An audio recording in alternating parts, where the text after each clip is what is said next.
In the vast, sun-scorched necropolis of ancient Thebes, there are tombs that resonate with power and legend. The magnificent tomb of Tutankhamun, filled with its golden treasures. The sprawling, beautifully decorated tomb of Seti I. And the deep, mysterious tomb of Ramesses the Great.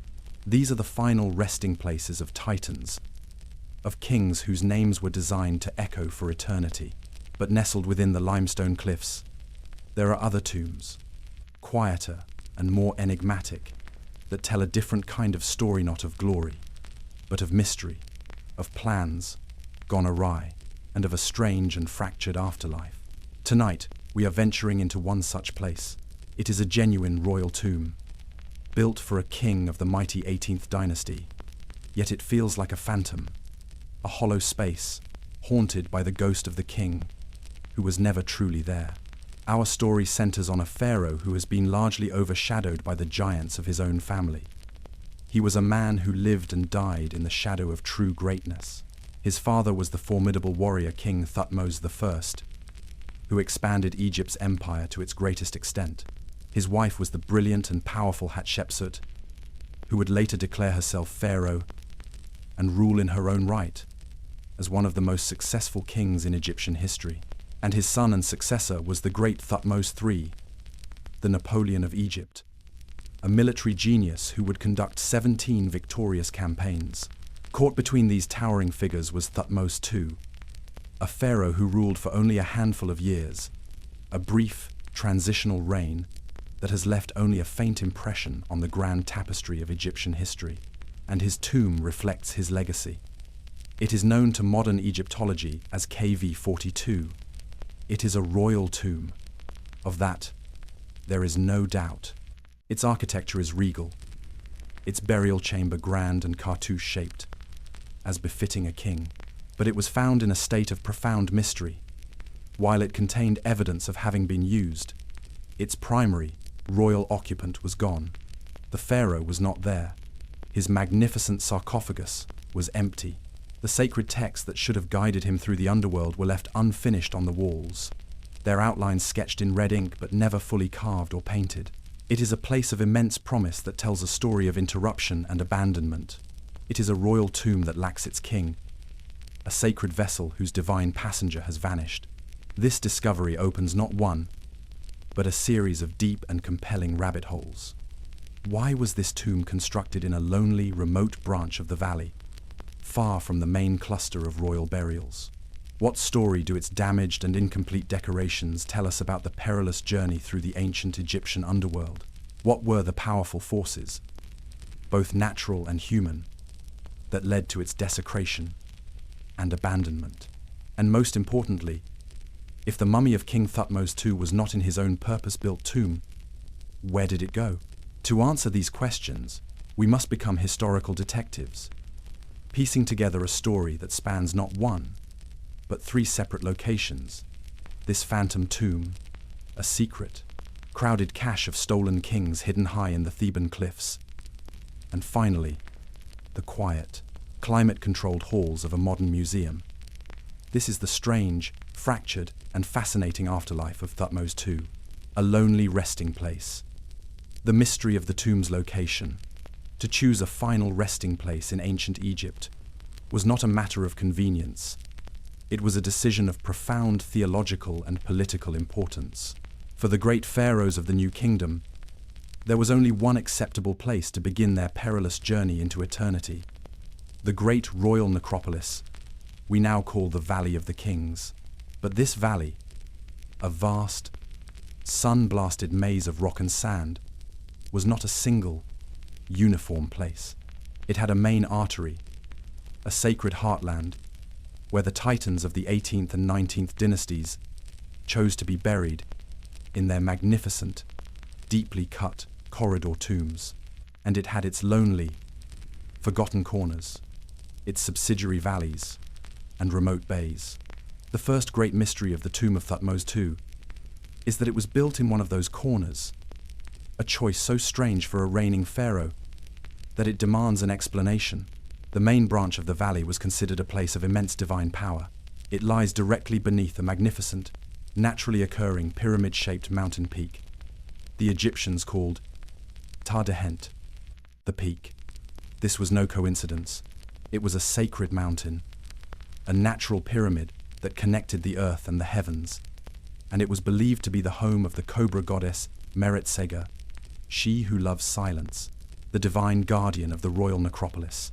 To cut one's tomb into the rock here was to be buried at the very heart of this sacred landscape, to place one's eternal journey under the direct protection of the goddess, and within the shadow of a natural pyramid, far grander than any that could be built by man.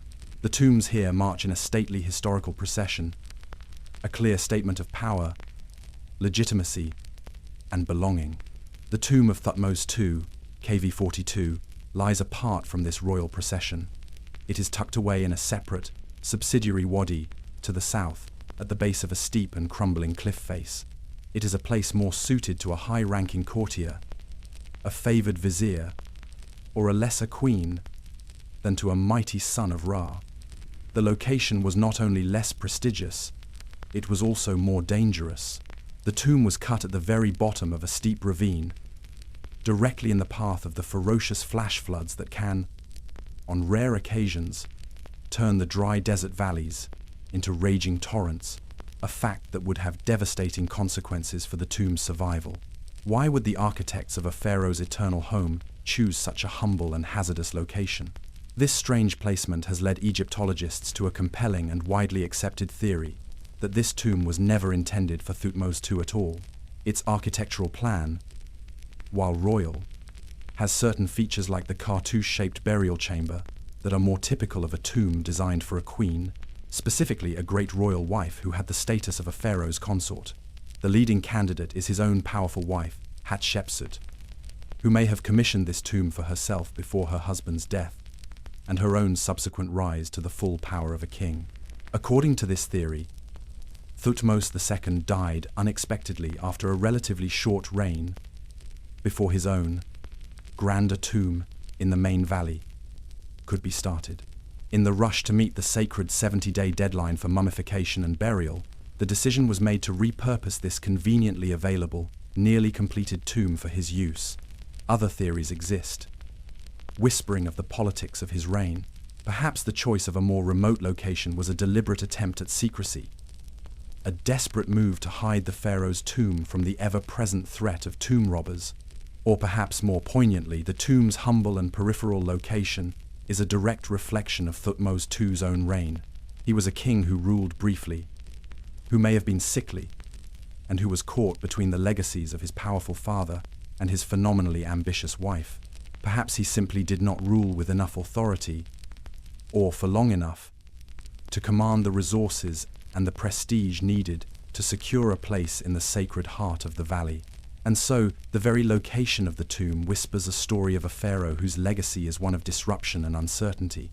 Whether his tomb is here because his death was sudden, his reign was weak, or his powerful wife had other plans, its lonely position sets the stage for the rest of the mystery. It is the tomb of a king placed on the margins of eternity, a geographical anomaly that hints at the turbulent story of a life, a death, and an afterlife that did not go according to the divine plan.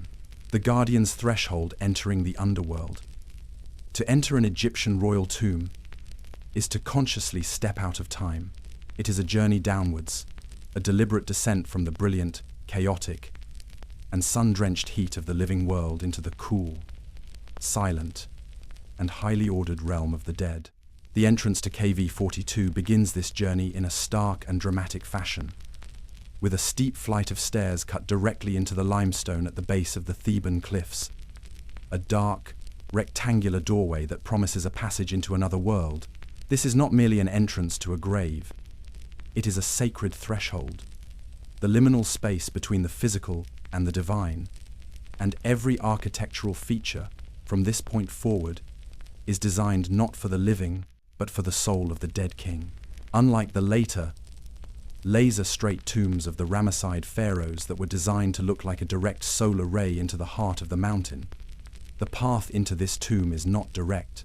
It follows a bent axis plan, a design typical of the early 18th dynasty that forces you to make a sharp, 90-degree turn as you navigate its corridors.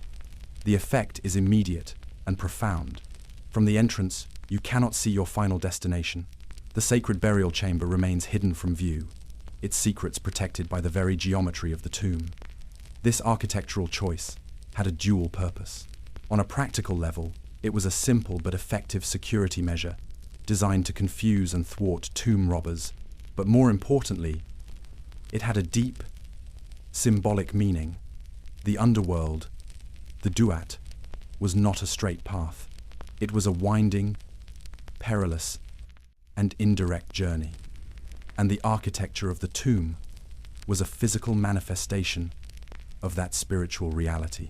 As you move through these corridors, however, you are struck by a profound and unsettling emptiness. The walls are bare. There are no welcoming hymns to the gods, no intricate depictions of the king's glorious life, no painted processions of offering bearers to provide for his eternal needs. There is only the rough, silent stone, in some places still bearing the red ink marks of the quarrymen and the initial sketches of the artisans. It is a testament to a sacred project that was begun with royal authority, but never truly finished. The very silence of these walls tells a story of haste and disruption. Just before the main suite of rooms, you come to a feature that is both practical and deeply magical. A deep, vertical shaft cut into the floor, a chasm that drops into the darkness below. On a practical level, this was an ancient flood trap, a brilliant piece of engineering designed to protect the lower chambers by collecting the torrents of rainwater that might pour down the ravine from a desert flash flood. But its true purpose was symbolic. This was the Well of Osiris, a representation of the god's own tomb, a magical barrier designed to prevent evil spirits and, by extension, human intruders from proceeding any further into the truly sacred space of the burial chamber. It is the final guardian at the threshold, a point of no return. Having crossed it, you would stand in the final antechamber, a room of waiting, a final pause before the great mysteries of resurrection. But here, the waiting is eternal. The walls that should be covered in the vibrant figures of gods and the powerful words of spells are naked. The emptiness is a story in itself, a silent testament to the interruption that defines this tomb's strange history. And so, the very architecture of the tomb's entrance tells a story of both sacred purpose and human disruption. It was designed as a complex, symbolic machine, a winding and protected path to guide the pharaoh's soul. But the bare walls and the rough-hewn stone tell another story of a plan cut short, of a sacred journey left unmapped. The entrance corridors and antechamber of KV-42 are not just an empty space, they are a profound and unsettling silence, the perfect prelude to the mysteries that lie deeper within the heart of the mountain. The divine map a journey through the Amduat texts. Having passed the guardian's threshold and the symbolic well, we enter the sacred heart of the tomb, the burial chamber. And it is here, for the first time, that the silence of the bare rock walls is broken. The chamber is decorated, but the decorations are unlike the vibrant, fully painted masterpieces seen in the tombs of later, more famous pharaohs. What we find here is something far more primal, a stark and minimalist echo of the grander tradition. The walls are covered in simple, stick figure-like line drawings, sketched in black and red ink onto a plain, yellowish-white background. It is a sacred text, left in its most elemental form, an abbreviated guide, a divine map, sketched in haste for a king who had to depart on his final journey ahead of schedule. This map is the Amduat, or that which is in the underworld, the most important royal funerary text of the early New Kingdom. It is a guidebook, a detailed itinerary for the soul of the deceased pharaoh, who has now merged with the great sun god Ra on his perilous 12-hour journey through the night. Each hour is a distinct region of the underworld, with its own unique landscape, its own population of gods and demons, and its own magical challenges. The paintings on these walls are not decoration. They are a vital piece of magical technology, a divine engine designed to power and protect the king on his voyage to rebirth. The journey begins on the western wall, in the first hour of the night, as the ram-headed sun god enters the underworld on his sacred bark. We see the simple, linear depictions of the benevolent deities who greet him on the riverbanks. As we move around the chamber, we follow his progress. In the fourth and fifth hours, the river of the underworld dries up, and the boat itself magically transforms into a serpent to slide across the sandy, difficult terrain of the realm of Sokar, a place of deep secrets, guarded by monstrous, multi-headed snakes and winged sphinxes. The simple line drawings show these guardians, their names, and the necessary spells written beside them, a cheat sheet for the pharaoh to ensure his safe passage. The greatest danger comes in the seventh hour. Here, the pharaoh and the sun god must confront the ultimate embodiment of chaos, the great serpent Apep. The tomb walls depict the colossal snake coiled and waiting in the waters, intent on swallowing the solar bark and extinguishing the light of creation forever. But the boat is protected. We see the simple figures of other gods aboard the vessel Isis, Seth, and other who use their magic and their spears to repel the beast, cutting it into pieces so that the sun god can pass. It is the central, cosmic battle between order and chaos, played out in stark, simple lines on the wall of the tomb. The journey continues through encounters with the body of Osiris and past caverns filled with the tormented souls of the damned, until finally, on the eastern wall, we reach the triumphant 12th hour. Here, the sun god's bark is towed through the body of another giant serpent, and he emerges, reborn, from the eastern horizon, not as a ram-headed man, but as the scarab beetle, Khepri, the symbol of the new dawn. And with him, the pharaoh, having navigated the perils of the night using this divine map, is also reborn, ready to live forever in the field of reeds. The chamber of rebirth, the symbolism of the burial chamber. At the end of the winding, undecorated corridors, and past the guardian, like well shaft, we arrive at the heart of the tomb's sacred purpose, the burial chamber. This was not merely a room to store a coffin. To the ancient Egyptians, this was the womb of the afterlife, a complex symbolic machine where the final, great transformation from death to rebirth was meant to take place. Every aspect of its design, from the shape of its walls to the decoration of its ceiling, was a carefully chosen magical component in this engine of resurrection. The first and most striking feature of the chamber is its shape. It is not a simple rectangle. The room is a perfect cartouche, a large oval with one flat end. This architectural choice is one of profound significance. A cartouche, in ancient Egyptian hieroglyphs, was the sacred, looped rope that encircled and protected the pharaoh's throne name and birth name, magically separating them from all other words. It was the very symbol of kingship, of divine protection, and of an eternal identity. To place the sarcophagus of the king within a chamber shaped like a giant, three-dimensional cartouche was to place his body within the very hieroglyph of his own eternal name. It was an act of architectural magic, designed to eternally affirm his identity and protect him with the power of his own royal titulary.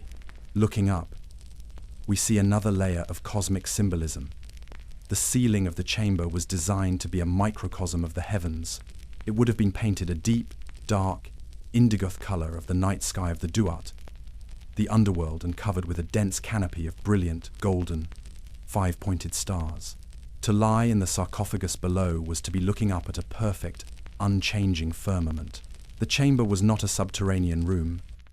It was the entire cosmos, a sacred space where the pharaoh could begin his journey as a celestial being, joining the ranks of the imperishable ones, the circumpolar stars that never set. In the center of this cosmic chamber, defined by the four great pillars that symbolically held up the sky, would have stood the magnificent red quartzite sarcophagus. It was the vessel within the vessel, the final and most intimate layer of magical protection. The choice of stone was deliberate.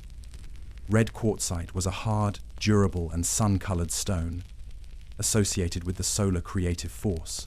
Inside this, the nested wooden coffins and the wrapped mummy of the king would lie, a seed of divinity planted in a magical womb, waiting to be reborn. Every element worked in concert: the king's body, inside the sarcophagus, within the cartouche-shaped chamber, under the starry sky, all guided by the sacred map of the Amduat on the walls. It was a multi-layered, perfectly conceived machine, designed to transform a mortal king into an eternal god. The deluge of centuries, the battle against the floodwaters. The ultimate goal of any pharaoh's tomb was permanence. It was a house for eternity, a sealed and sacred sanctuary, designed to protect the royal mummy and its treasures from the ravages of time and the chaos of the outside world. But for the tomb of Thutmose II, the outside world did not stay outside. For centuries after it was sealed, long after the priests had departed and the location was lost to memory, the tomb fought a slow, losing battle against a force of nature that its builders, in their haste or poor judgment, had failed to properly account for. Thebes is a land of eternal sun, a place that might not see significant rainfall for years, even decades at a time. But on rare occasions, the heavens open. When a massive thunderstorm breaks over the high desert plateau, the water pours down the bare limestone cliffs, as if from a broken dam. The dry, narrow wadis, the ancient pathways carved by water, are transformed in minutes into violent, fast-moving rivers. It is a terrifying spectacle, a torrent of water, rock, and debris that scours the valley floor with unimaginable force, destroying everything in its path. The lonely location of KV-42, at the very base of a steep cliff in a subsidiary ravine, made it fatally vulnerable to this phenomenon. The tomb's entrance acted as a perfect, man-made drain, channeling the destructive power of the flash floods directly into its corridors. Modern archaeologists, upon excavating the tomb, found clear and undeniable evidence of this recurring catastrophe. The entrance staircase and the upper corridors were found choked with a dense, stratified plug of debris, washed in by countless floods over thousands of years. This debris was a chaotic mixture of limestone chippings, boulders, hardened mud, and, most tellingly, broken fragments of artifacts from other, higher-up tombs that had been swept up in the deluge and deposited here. The damage within the sacred burial chamber itself was even more devastating. The walls bear a clear and tragic tide mark from the floodwaters, showing that the chamber had repeatedly filled with water to a depth of several feet, like a cistern. The beautiful, albeit simple, painted decorations of the Amduat, the divine map to eternity, were obliterated from the lower sections of the walls. The sacred figures of the gods and the magical words of the spells, designed to last for millions of years, were slowly, relentlessly scoured away by a slurry of mud and rock. The lower half of the divine map was simply erased by the very forces of chaos it was meant to overcome. This repeated cycle of flooding, and then slowly drying out over centuries, would have created a humid, mold-filled environment that was utterly ruinous to any organic materials left inside. Wooden coffins, sacred furniture, linen wrappings, and the royal mummy itself would have been destroyed, leaving only objects of stone and pottery to survive. And so, a profound irony lies at the heart of KV-42's history. A monument designed for eternal stillness, dryness, and sacred order was instead subjected to centuries of violent, chaotic change. The battle for the pharaoh's eternal life was ultimately lost not to the demonic serpents or the supernatural guardians depicted on the walls, but to the patient, irresistible power of water and time. Nature itself had breached the guardian's threshold and washed away the magic, leaving behind a ruined, empty stage where the great drama of resurrection was supposed to unfold. The slow decay, the challenges of ancient preservation, the violent, periodic deluges of the flash floods, were the most dramatic agent of the tomb's destruction. But they were not the only one.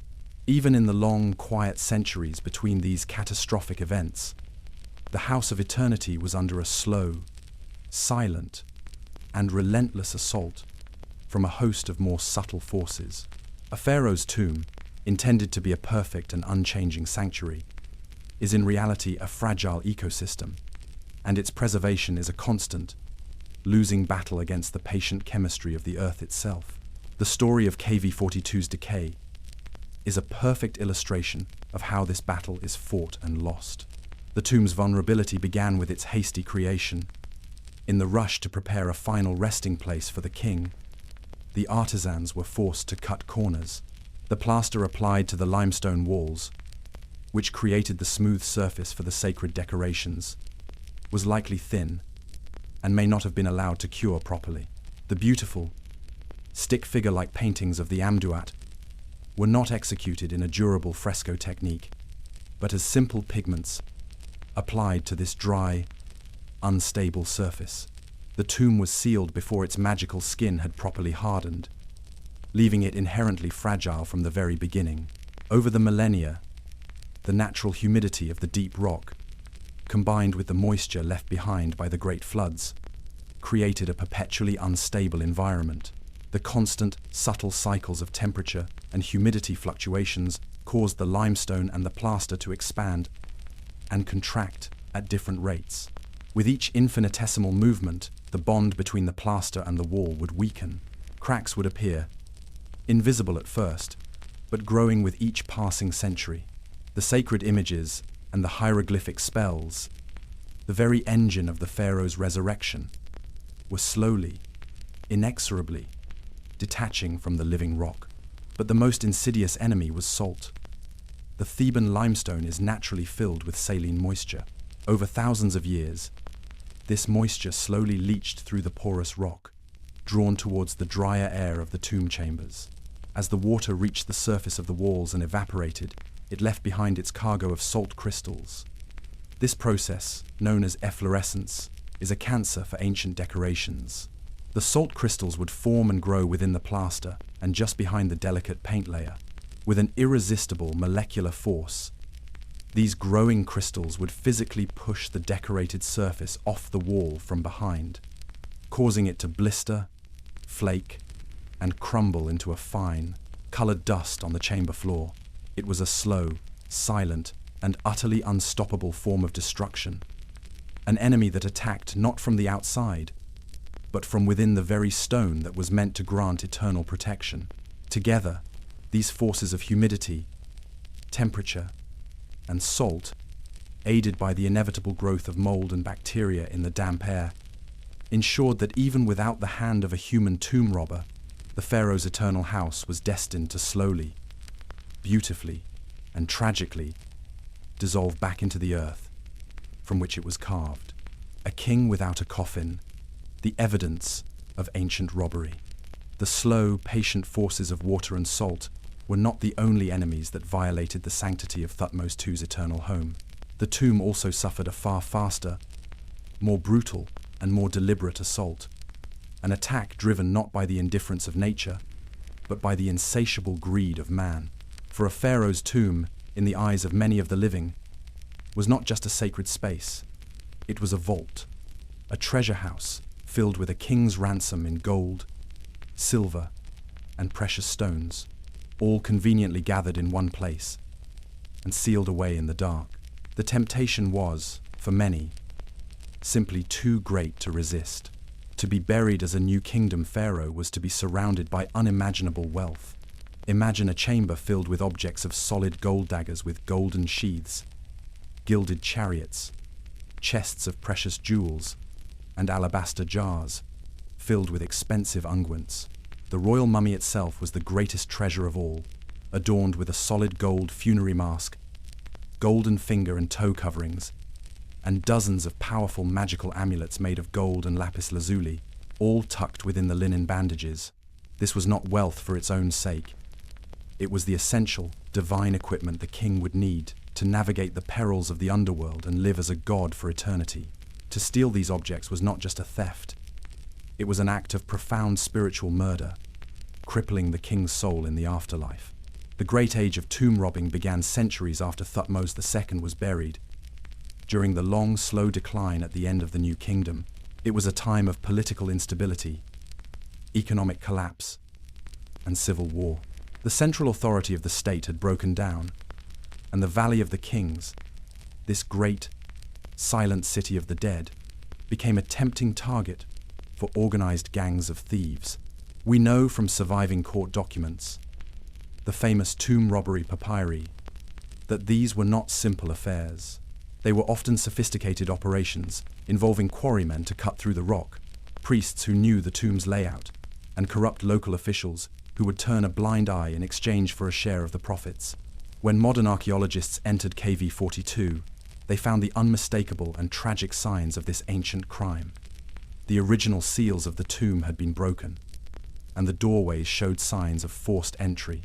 The few artifacts that remained were scattered and smashed, a testament to the violent haste of the robbers. It was a scene of frantic, desperate searching.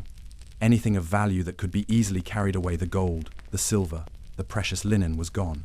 Anything that was too heavy or of no value to the thieves was shattered and left where it fell. But the ultimate evidence of the desecration lay in the heart of the burial chamber.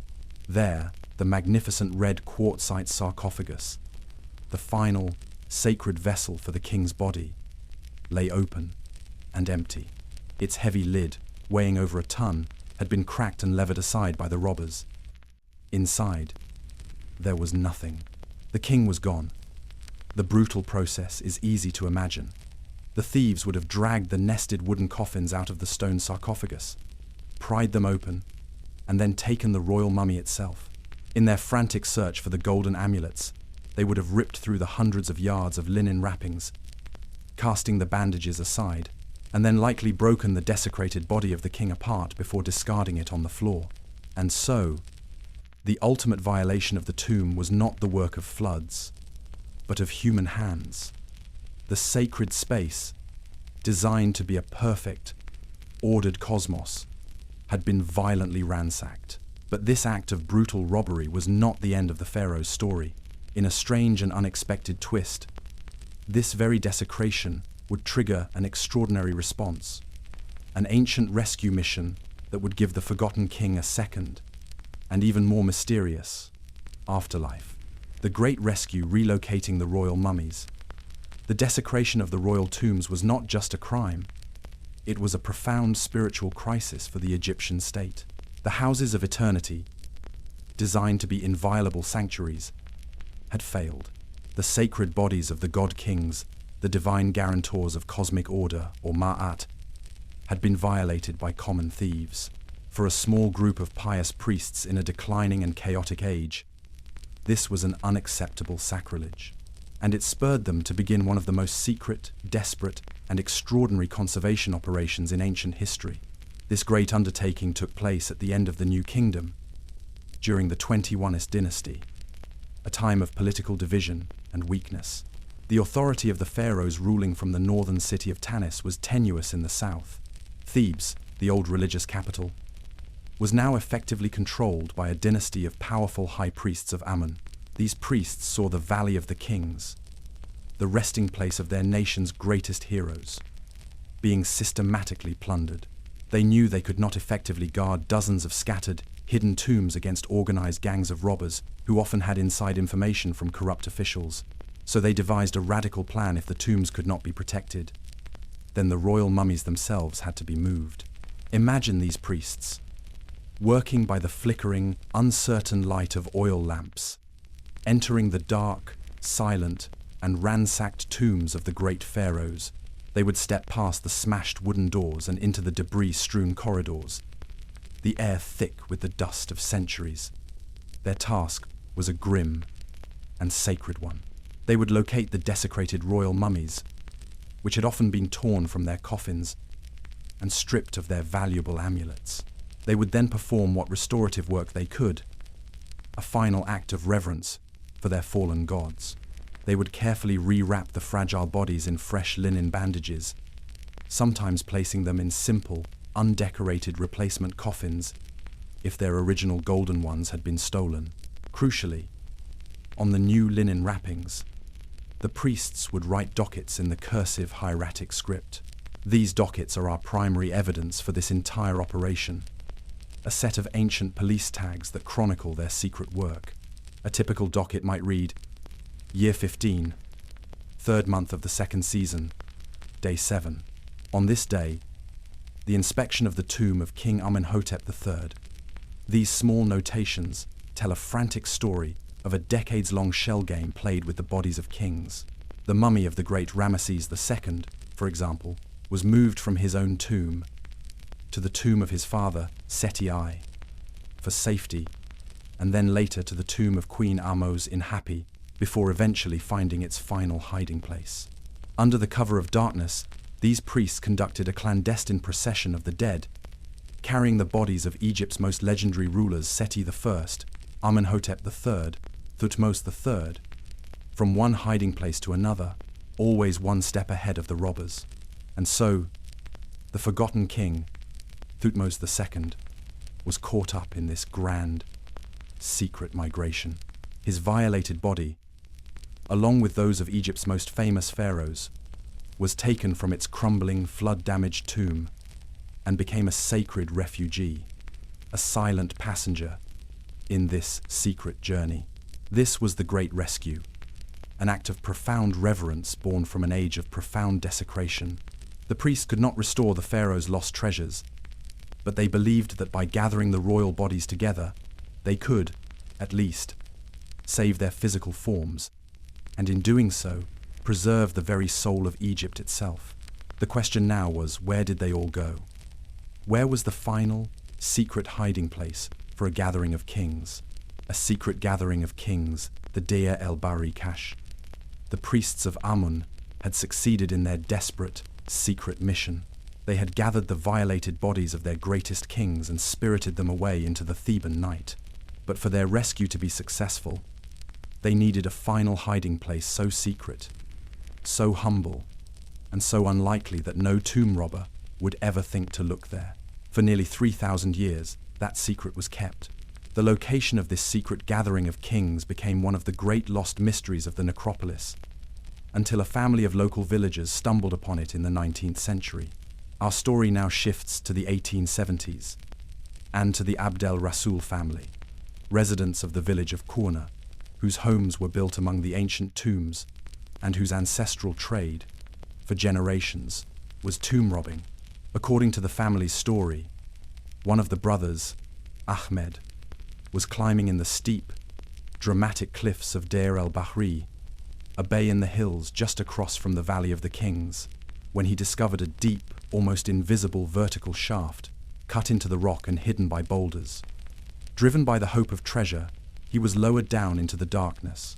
What he found was not a grand, decorated tomb, but something far more extraordinary. For 10 years, the Abd el-Rasul family kept this incredible discovery a secret. The shaft led to a long, rough-hewn corridor, packed from floor to ceiling with a chaotic jumble of coffins and funerary equipment. They had found not just a tomb, but a royal storeroom, a secret cache of kings. Over the next decade, they quietly plundered their discovery, selling off small, high-quality artifacts on the booming antiquities market in Luxor. Funerary papyri, canopic jars, and shabti figurines, all bearing the names of some of Egypt's most famous pharaohs, began to appear in museums and private collections across Europe. This slowly alerted the authorities at the Egyptian Antiquities Service, led by the great French Egyptologist Gaston Maspero. He knew that a major, undiscovered royal tomb was being secretly pillaged. The investigation focused on the Abd el-Rasul brothers, but the authorities could not break the code of silence of the local villagers. One of the brothers was arrested and interrogated, but he confessed nothing. The secret was finally revealed not by detective work, but by a family dispute. A feud between the brothers over the division of the profits led one of them, Mohammed, to go to the authorities in 1881, confessing everything in exchange for a reward and immunity. He led the Egyptologist Emile Brugsch to the hidden shaft. Brugsch was lowered down on a rope, and in the flickering candlelight, he became the first official to witness the unbelievable sight. The corridor was piled high with the coffins of the new kingdom's greatest rulers. He saw the name of Ramesses the Great, the conqueror of the Hittites. He saw Seti I, the father of Ramesses. He saw Thutmose III, the Napoleon of Egypt. It was a who's who of pharaonic history, all gathered together in this one, cramped, undecorated hiding place.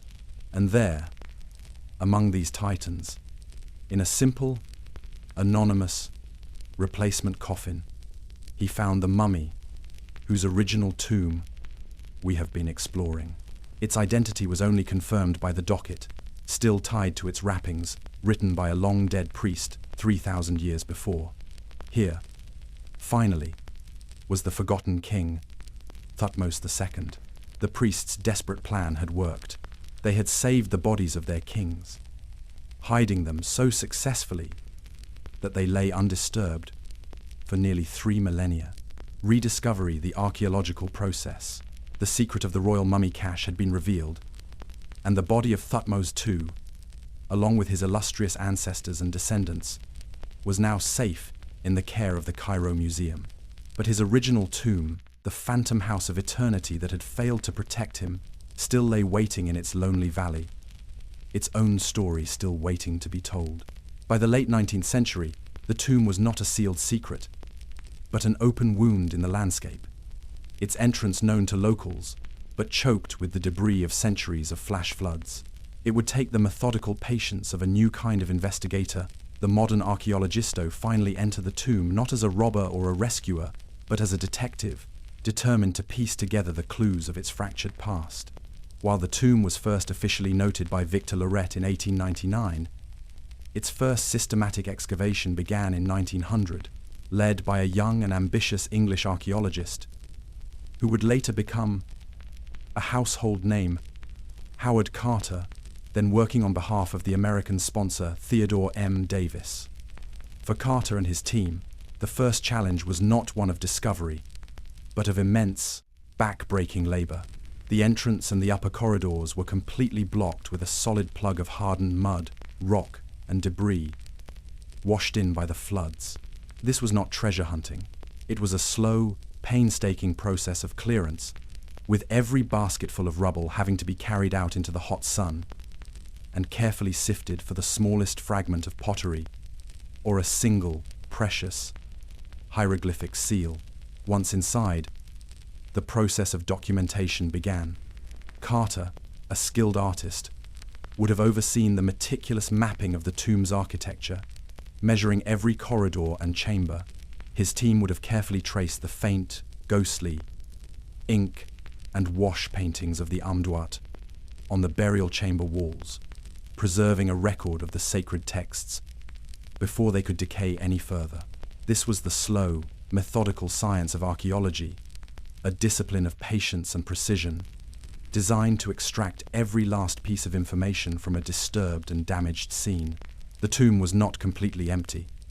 Carter's excavation uncovered the great, empty red quartzite sarcophagus, its broken lid confirming the ancient robbery.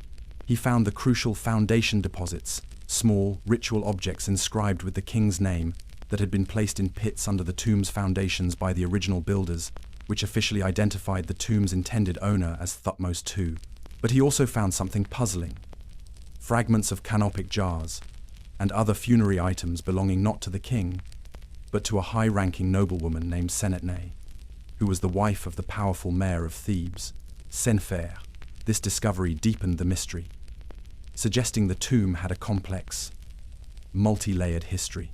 Was Senetne, a favored courtier of Hatshepsut, granted the high honor of being buried in the king's tomb alongside him?